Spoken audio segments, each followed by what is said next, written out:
While we really don't know how many evacuees to expect here in North Texas, we do have some idea of what will unfold here during the next several months because of what happened in Texas 12 years ago when Hurricane Katrina brought hundreds of thousands of people from New Orleans to Texas. Fox 4's Sean Rebb is outside of the mega shelter that the Kay Bailey Hutchinson Convention Center has turned into. And Sean, you've got a perspective for us tonight.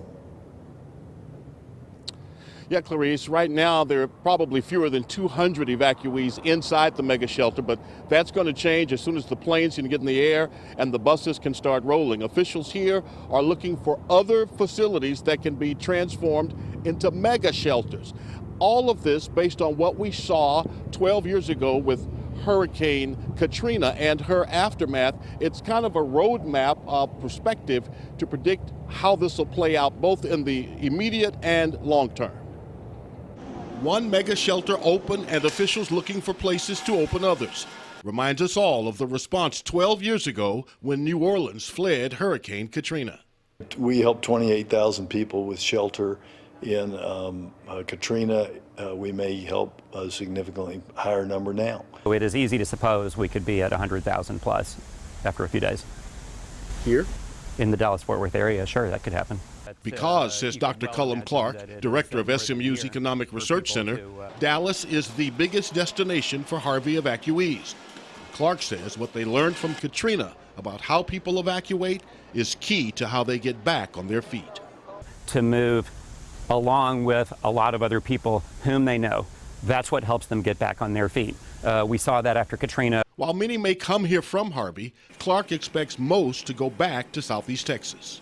250,000 people from the New Orleans area landed in Houston. In the end, about 25 to 40,000 of those people ended up staying long term. I would think, if anything, a larger percentage will ultimately go home in this case, because I think the Houston area has a lot more economic capacity to rebuild itself than New Orleans had after Katrina.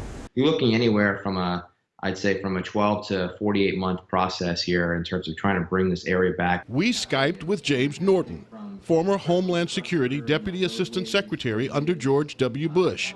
Norton worked Hurricane Katrina during and after the storm and says the destruction and displacement will just jar our state's economy. You know, with critical services and bridge building and the type of construction that we're talking about. And there's also other critical infrastructures, you know, like oil and gas that obviously play a huge role in that region. And Clarice, Norton expects what happened with the oil and gas industry in our state to impact prices worldwide, at least for a time. In terms of rebuilding, both men agree that eventually Southeast Texas will come back, but they say there will have to be a big infusion of federal dollars. For example, with New Orleans, to give us some perspective, the government sent $120 billion into that region to bring it back in the years following Katrina. And so at least that much, perhaps more, for Southeast Texas. Clarice? Sean Rebb live at the mega shelter. Thank you.